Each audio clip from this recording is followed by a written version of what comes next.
Okay, hello everyone. We're in section 6.2 and we're going to look at inverse functions. So I cut right to the chase. Here are the properties of inverses that you have to know.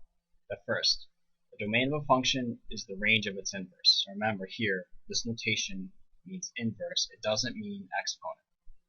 Watch out for that. F to the minus 1 is an inverse. It's not an exponent.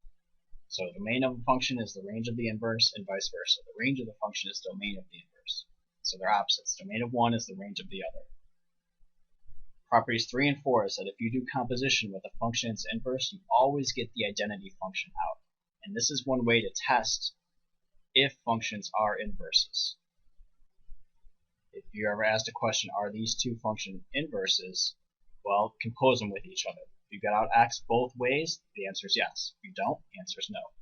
And number 5, their graphs are symmetric to the line y equals x. Okay, so a natural question is how do you find an inverse? So let's take a look.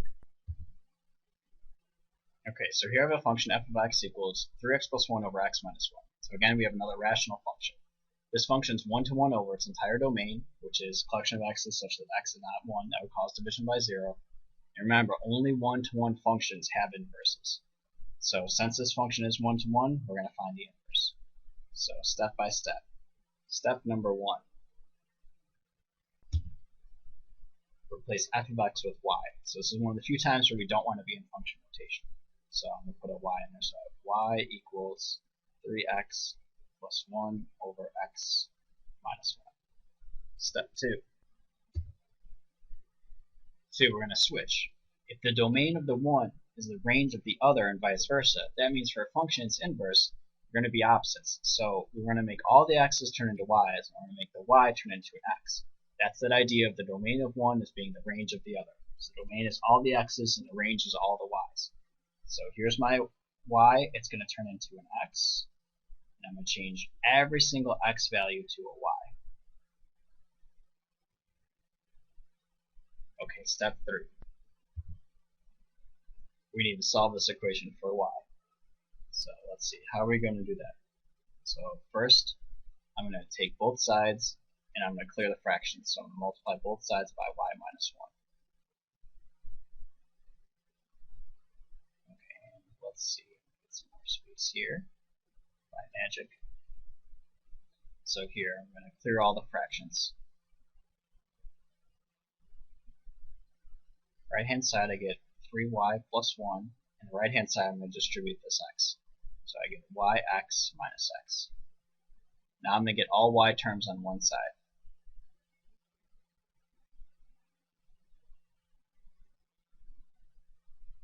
Doesn't matter which one, but I'm going to move y's over this way. So I'm going to move the 3y over. I'm being careful, I'm not going to try to add unlike terms. These are all unlike terms. And move the x over. So now I'm at yx minus x. Oops, erase that. And the yx minus 3y is 1 plus x. Why did we get y terms on one side? So we can factor out the y. A little bit more space here. So I'm going to take a y out. Leaves with x minus 3 is 1 plus x. And now we're going to divide over. It's going to get that y by itself. X over 3, x over 3. Now I have y equals 1 plus x over x minus 3. And that is my inverse function. Inverse is 1 plus x over x minus 3. Nice. Okay, let's take a look at a couple things with these two functions. Okay, so here's our original function, here's our inverse. So now I want to use the properties and kind of figure out some things. So first of all, I'm going to put a line dividing the two. I have the domain of this function, I have the domain of this function, because domains are pretty easy to see at this point, especially of rational functions. These guys are rational, so can't be 1, causes division by 0, can't be 3, causes division by 0. The nice thing about having the function's inverse is you kind of get the range here as well. So the range would be the collection of y's, because we're talking y values, such that y is not equal to 3. Why is that? Because the domain of one is the range of the other. So here I can say, okay, well I know the range of this guy then is a collection of y's such that y cannot be 1. Because these have to be the same. well, this makes sense, because if we look at this function from what we did before, we can tell we have a horizontal asymptote here. 3 kind of makes sense that 3 would be in our range, or wouldn't be in our range. Domain of 1 is the range of the other. Another thing I want to look at is, let's say I put in 2 into the function. What's f of 2? So I put in 2 for every x. This gives me 6 plus 1 over 1, which gives me 7. If I put that into the inverse, what do you think is going to happen? Well, let's find out. I get 1 plus 7 over 7 minus 3. That's 8 over 4. And we get back what we put in. That's because these guys are inverses. They're going to cancel each other out. Just like addition, subtraction, multiplication, and division. I really like this idea of math. You have one thing and you have another thing that undoes it. You're extending this idea to functions. What this rational function does, this rational function will undo it. I want to take a look at one more thing. I want to take a look at one of the compositions. Okay, so I'm going to compose the inverse with the function. I'm close them together, and I better get x out just so we get more practice with composition. So here, I'm going to switch up the order here. So I'm going to take f, and now I'm going to input it into f inverse. So I start writing f inverse until I get to those x's, and I replace it with the function. There's that over that. And we have another complex fraction. So I'm going to multiply top and bottom by the denominator of the mini fraction, x minus 1 over x minus 1. Again, algebraically legal, I'm just multiplying by 1 in a very clever way, and I'm going to distribute this in on the top and on the bottom.